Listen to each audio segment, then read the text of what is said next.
Il n'est pas breveté, il est pour tout le monde. D'un côté, j'ai une gomme qui me permet de tourner les pages. Et de l'autre, un crayon qui me permet de prendre des notes.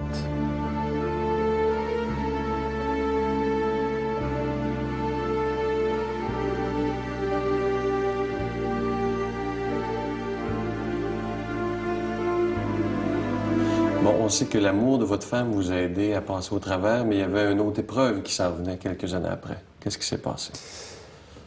Ma femme était malade depuis toujours, mais ils n'avaient pas trouvé. Puis un jour, ils ont découvert qu'elle avait un cancer un peu particulier. Elle s'est battue 12 ans. Extraordinaire femme. Toujours très belle, sans jamais avoir l'impression de souffrir. Et puis, 3 ans après mon accident, elle s'est éteinte quand même, dans une épreuve très difficile. Et c'est ça le handicap. Mon handicap, il vient de sa disparition, pas de mon accident. Ouais. Le handicap, comme pour tous les handicapés, c'est la même chose. C'est la solitude. Et de perdre sa femme, c'est la solitude. Est-ce que vous avez eu sûrement un moment de révolte quand Béatrice est partie? Non, une très très grande dépression. Ah oui. Près de 2 ans de dépression. Et puis mes enfants m'ont ramené. Ils étaient jeunes pourtant, hein. C'était pas eux de le faire. Ça aurait dû être à moi de le faire. Mais la disparition de ma femme, ça a été trop. Et ils m'ont ramené, je suis revenu. Mais pas de révolte, non. Jamais de révolte. Non. Et est-ce qu'à un moment donné, vous êtes, après ces 2 grandes épreuves dans votre vie, est-ce que vous avez à un moment donné demandé à Dieu, mais pourquoi moi? Pourquoi que le destin s'acharne? Non plus. Non, c'est vrai qu'on pourrait avoir une réaction de révolte, et je connais beaucoup de gens qui restent dans la révolte.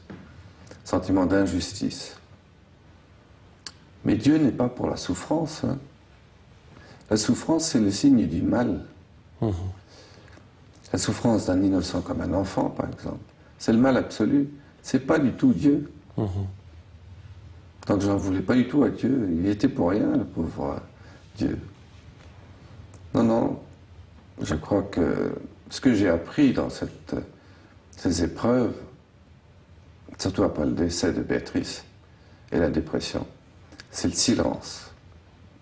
Et dans le silence, c'est pas la révolte que vous trouvez, c'est votre conscience.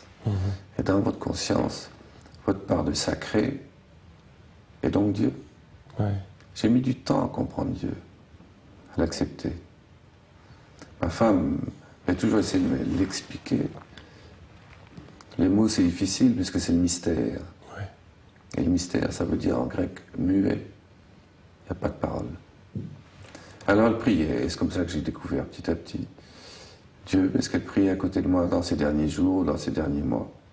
Toute la journée, on était allongés l'un à côté de l'autre. Et elle priait toute la journée. Il a bien fallu que je me mette avec elle pour prier. Et la prière, il n'y a plus besoin de se révolter. Vous priez beaucoup maintenant? Oui. Oui, je prie. Je me laisse aller au silence. C'est un silence très habité. Hein. Je me laisse aller à... Je crois qu'on peut dire, je me laisse aller à l'amour. Oui. C'est bien ça, Dieu, je crois, c'est l'amour. Et est-ce qu'avant votre accident, est-ce que vous aviez cette foi-là ou ça a été un déclenchement tranquillement? Non, je n'avais pas la foi. J'étais un marxiste. Ah oui. Un mauvais marxiste, comme toute ma génération, enfin comme une grande partie de ma génération. Donc un horrible rationaliste, matérialiste historique dans le sens Marx. Et je ne comprenais pas ce mystère. C'est ma femme qui m'a amené petit à petit, surtout dans les dernières années de sa vie, où j'étais, moi, paralysé et elle malade. Avant, j'étais tellement occupé à soigner ma femme, à la protéger, à la sécuriser, à tranquilliser mes enfants, à faire une carrière, à aller toujours plus vite. J'avais pas le temps pour Dieu. Il faut un peu de temps pour Dieu. Est-ce que, bon, on sait que Béatrice est partie en 96, on voit dans votre livre à un moment donné que vous avez hâte d'aller la rejoindre. Est-ce que c'est quelque chose auquel vous pensez souvent, à la mort? Ah non, pas à la mort. Après la mort.